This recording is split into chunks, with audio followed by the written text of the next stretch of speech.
Baba says that we children are laying the foundation or sowing the sapling for golden age, for the new world. And Baba gives us a lot of insight into what is there in the new world and what is not there in the new world.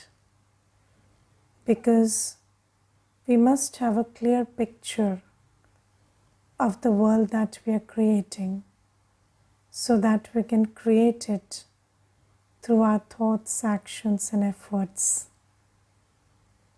So there are some things that Baba lets us know about Satyug today. First thing that Baba says is there is only one language in Satyug. And here, every 100 miles, there is a new language. And you see, there are so many languages that people speak today. But the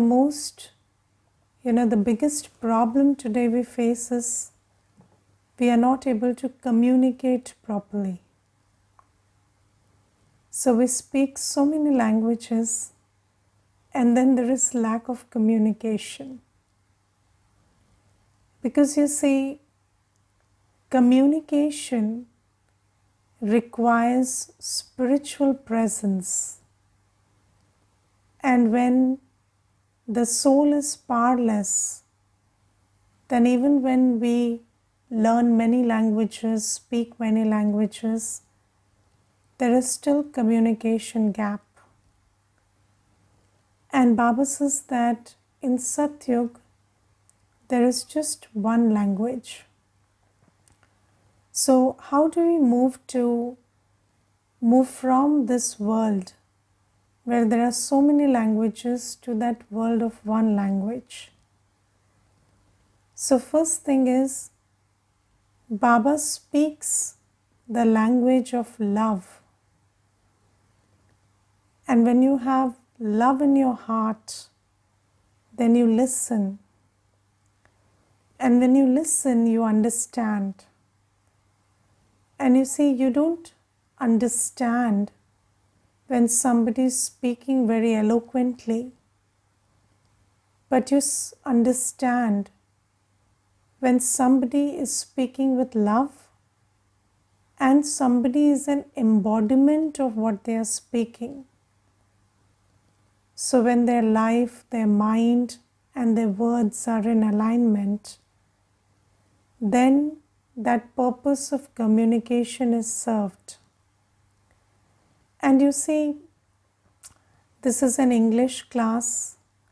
The language we speak here in this class is English. And then sometimes Brahmin children, they have this thought that maybe I can't understand the Hindi class. Yes, but if you listen with your heart, you will understand everything. Because that is how communication happens. I'll give you an example. So there was a brother, he was a Kumar. And he came to Baba in this Saket center and in Delhi, and he took the course here. Very good Kumar. Every day he would come and listen to the Murli. He was studying and preparing for the entrance at that time. And then he got admission into a college in South India.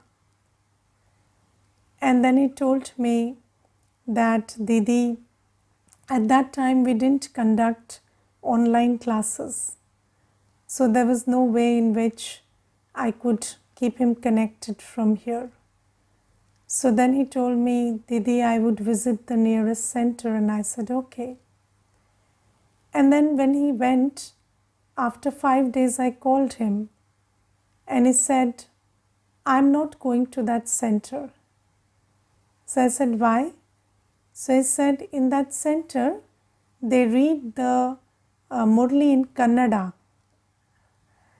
And you see, Kannada is not a language which is, which is not even remotely similar to what Hindi is. So it was an absolutely different language in South India. And he said, they speak the Murli in Kannada, so I don't go to the center. So I said, but it's Baba's center. You go, and what you do is, you read the Murli beforehand, and I will send you a copy of the Murli. It was 12 years back, and at that time there was no technology, nothing that I could use. And I told him, I'll send you the copy of the Murli. So you just read the Murli beforehand and sit in the class. And then whatever is Baba is speaking through the instrument, just be there and feel the vibrations that Baba is giving you. And then he did that. He's very obedient, so he did that. And then after 1 month, he said, I can speak the whole Murli in Kannada if you want. I've become very adept at it. And he said, Didi, in any ways, when I had to live here, I had to learn the language. And the Murli became the simplest method to learn the language also. Because when I knew what Baba was speaking, so I listened with that, attention, and I could understand the words also. And it was so interesting that the words kind of started making sense to me. And I could actually know what this word stands for. So I told him, we have these barriers in our mind. I can't understand this language, that language. Just think about the service that's happening, Baba's service that's happening in 140 countries and every state, every region of India. And we are all divided by language, right? But when dadis went to foreign countries, did they know English? They didn't speak the language that English-speaking countries were speaking, because when Seva started in London, so Janki Dadi, she became the instrument and she didn't know English. But you see, today Dadi has translators. So now Dadi is in Avyakt form, but Dadi had translators. And they could translate and they could understand what Dadi is saying. So all those instruments were created and all the seva happened. So language is never a barrier. But you have to understand that the soul listens. And when you have love in your heart for Baba, then you will learn the art of listening and understanding Baba. And when you have this kind of an attitude, then you are moving to that world of one language. Because every sanskar that we need in Satyug, Baba is creating it for us now. So this is one very interesting thing. And then you see, the language of love makes even, so you see, there are Baba's children who cannot hear, who cannot see, who cannot speak, and yet they understand all of Baba's Murli. And mostly those who can't hear can't speak. So they are not speaking, not hearing, and still they are able to understand what Baba says. So how do they understand that? Through the language of, love and vibrations. So Baba says that this is the way in which we create that world where there is one language. And then Baba says that you receive so much power with yoga. When you have yoga with Baba, Baba fills us with so much power that in the in the world of the golden age, we are called almighty. We are called all powerful. Do you think that Lakshmi and Narayan in the golden age will need to put boundaries and, keep their kingdom safe from attacks? You will need boundaries, and you will need treaties, and you will need, army, and you will need to threaten somebody that if you attack us, we will attack us back. No. You don't have any boundary in Satyug. And still you see, there is, so you see, not just the physical elements that harm, not just that they don't enter the kingdom, but even Ravan or Maya cannot enter the kingdom in Satyug. And how? Because when you have yoga power, so at this time, when we are absorbing all the virtues and powers from Baba, we become so powerful that even Maya cannot dare to step in our kingdom for 2500 years until we deplete ourselves. And here you see, I remember there was one brother, and he was telling me he's into the business of security cameras and security equipment. And he told me, Didi, this business has the biggest market today. And then we were talking, and I asked him, so do you think that security and safety can be ensured like this? So he said, absolutely not. But you see, it is, we are not those who provide security and safety. We are those who provide a sense of security and safety. So we are providing the psychological aspect of security and safety. So you see, if somebody attacks, they just attack. And then all the cameras, they get busted in 1 minute. And you see everything. You keep a person, you keep Z plus security, you keep whatever. That person can be killed in a second. But the thing is, you think and feel safe, feel secure. You think that I'm safe. When you have, just think about you putting a lock outside on the door when you leave the house. How breakable is that lock? Very breakable, right?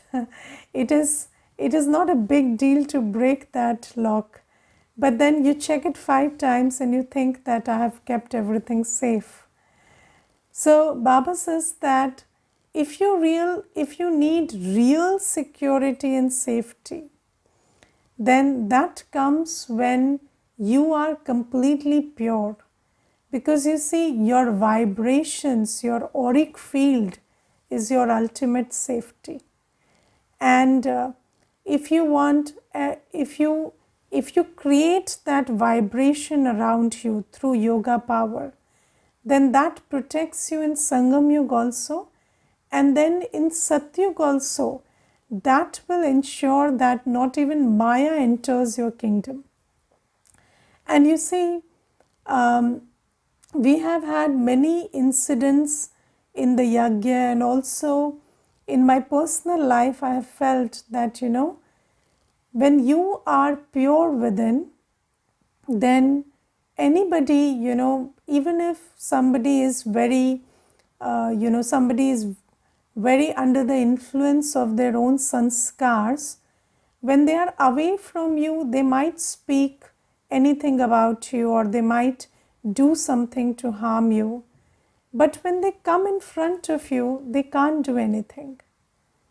They are not able to speak whatever they were thinking or speaking to others. Or they are not able to do the same thing which they were threatening you with when they were away. And this happens because your protection is your own auric field. And In Sakar Baba's time, we had this episode when somebody came to kill Baba. You know, he came with the intention to kill Baba. And then when he came before Baba, his thoughts changed. And that happened because, and then, he just prostrated before Baba and begged pardon. And he said, please, please forgive me for even having created that thought to do this to you. So, you see, from a distance, maybe, when somebody is under the influence of their own sanskars, they might think something, speak something, do something against you. But then when they come inside your auric field, then they will not be able to think the same, speak the same, and do the same, because then the influence of their sanskars will be overpowered by the influence of your vibrations. And you see, Baba tells us this secret that in the final moments, when there will be scenes of destruction, at that time there will be lots of souls who will leave bodies, and the gates of going back home will not be open at that time. So there will be destruction, and then they'll be going home, right? So at that time, those souls will just wander. And when they wander around, then they will try to enter into bodies. And that is the time when, if you have worked on your purity, if you have worked on your spiritual power, if you have accumulated yoga power, then that yoga power will be your safety, and also with that yoga power, you will be able to calm down those souls, give them peace, and make them wait to go back home. So those souls who are in pain and who are getting agitated, those souls you will be able to give peace so that they can just go home taking that peace, Baba's peace, through you, the instrument.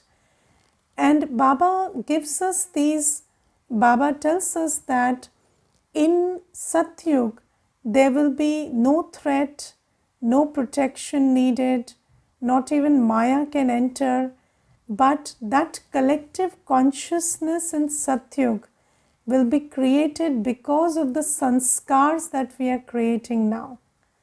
So let us work on those sanskars, because in Satyug we will not be doing anything, that will be just the fortune of what we have created, the effort that we have made now.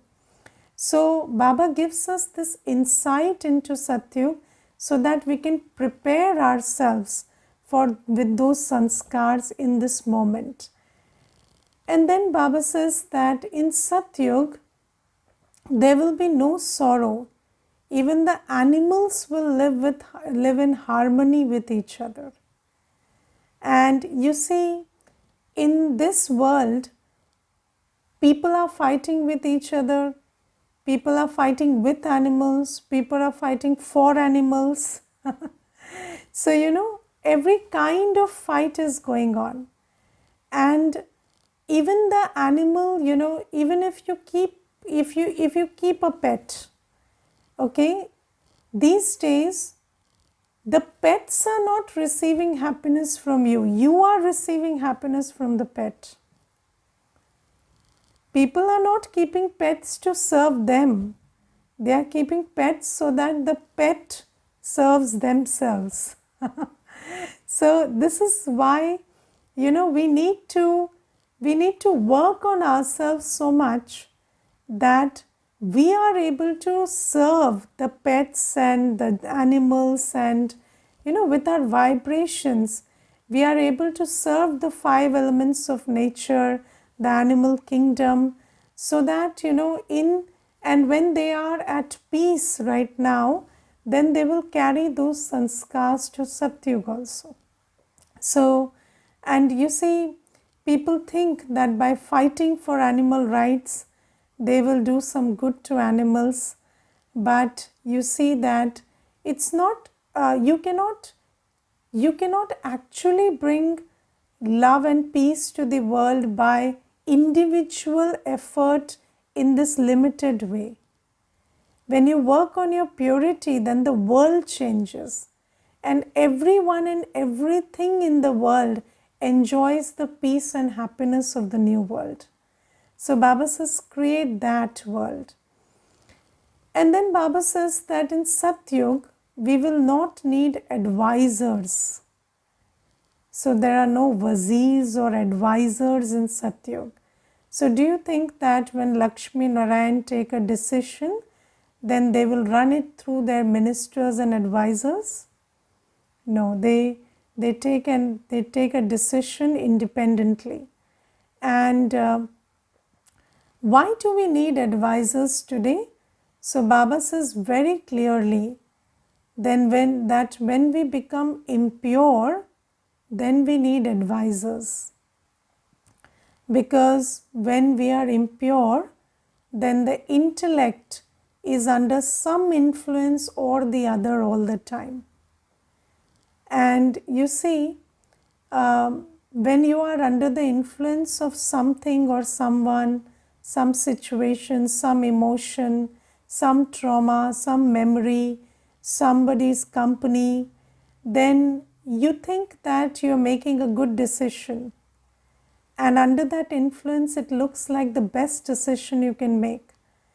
But then when that influence is not there, then you regret the same decision that you made. And this keeps happening over and over again.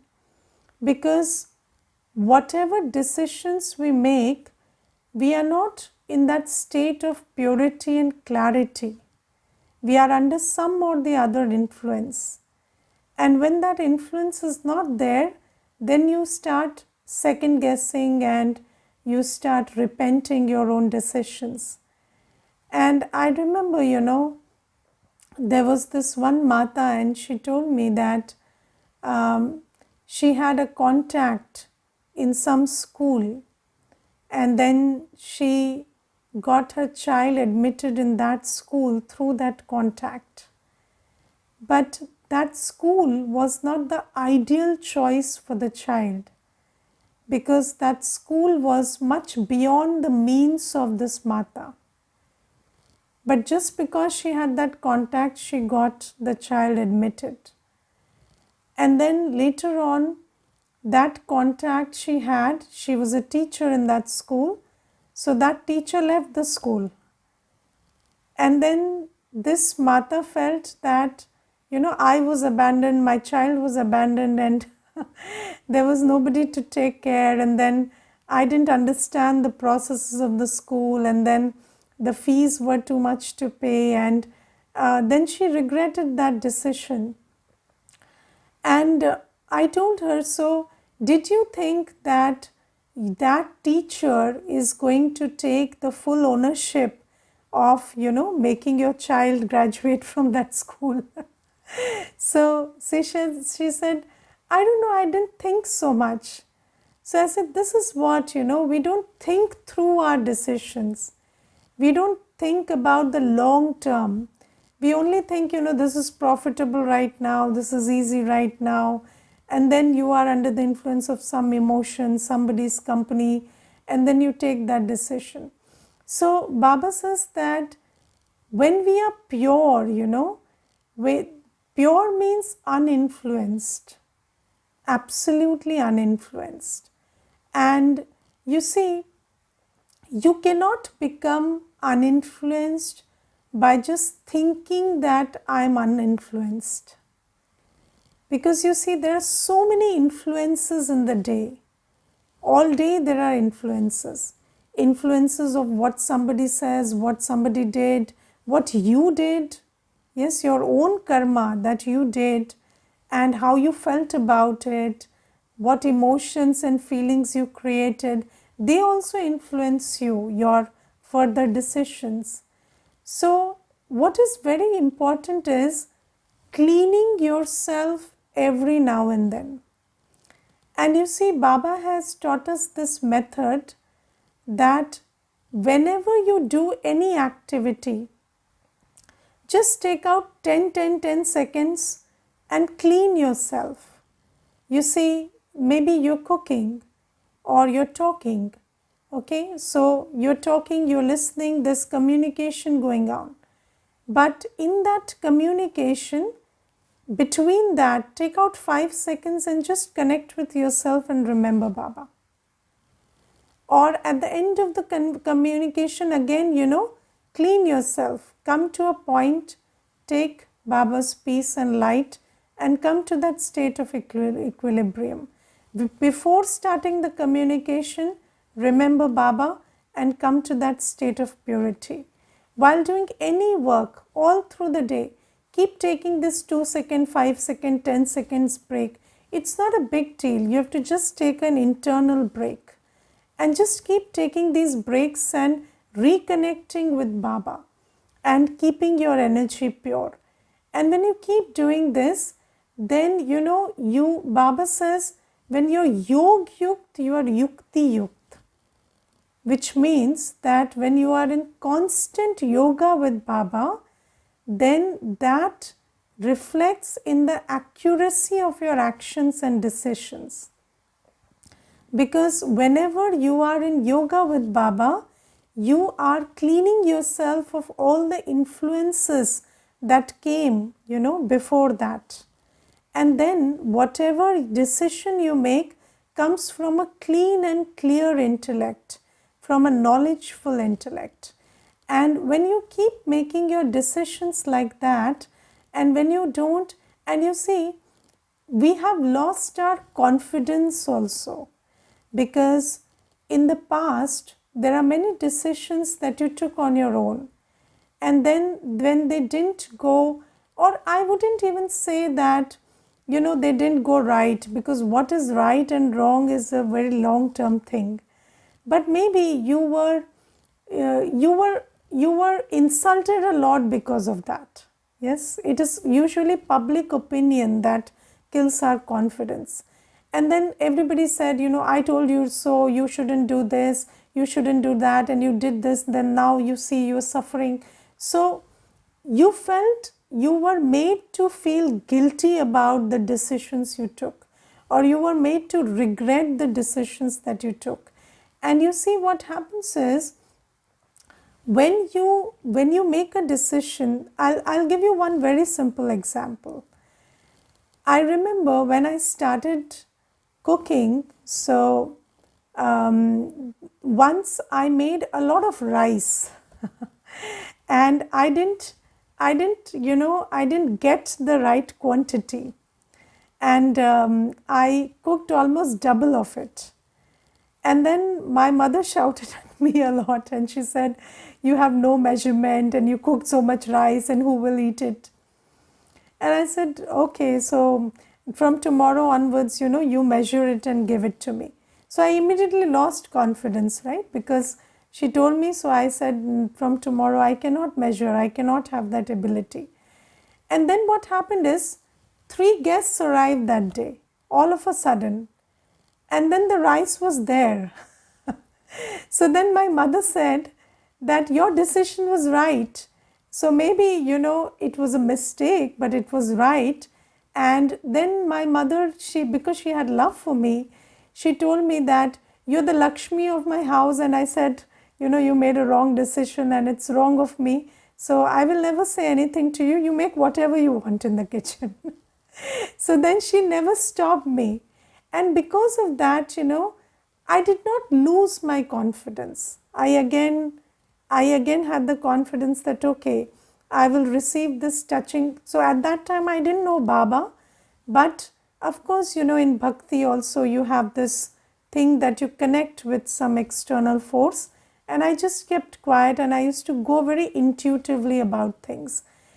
And Baba says that, so all this confidence will come back when you become this yog yukt and yukti yukt.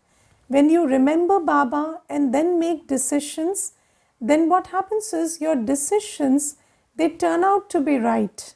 And 10 decisions in a row are right, you have again the confidence that when I remember Baba and take decisions, they will work out. And you will not try to get influenced by other people's opinion of your decision.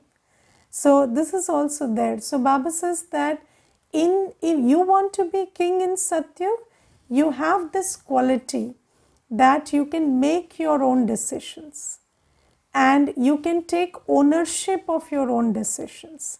And if you can't do that, then how will you go to Satyug and not have an advisor? So this is also something. And then Baba says that in Satyug there is no Satguru. There is no Guru. Baba says you will have a father in Satyug, teacher also, but no Guru. Because Guru is for giving you Sadgati, taking you from sorrow to happiness. And when you are already in Sadgati, when you are already in liberation in life, then you don't need a Guru. So Baba says a Guru won't be there in Satyug. Then Baba tells that in Satyug there will be no veil. There are different forms of veils in different religions. In Hinduism you have ghungat, and then in Islam you have that parda. So you have different kind of veils, and mostly for women, and or always for women in fact. So Baba says in Satyug there will be no veil. Do you think that in Satyug Lakshmi will sit on the throne with a veil? No, Satyug, no veil. So Baba says, veil is a very body conscious, a custom of a body conscious society, because you think that you are the face, you are the body, so you are very concerned about hiding the face or hiding the body. But Baba says you are a soul, and when the soul shines, then the body is automatically hidden. Yes, so if you don't want somebody to cast an evil eye on the body, just let the soul shine. When they see the soul first, they will not cast an evil eye on the body. And you see, Baba has trained us that with the light of purity, you will be able to make everybody see who you are, not what you look like physically.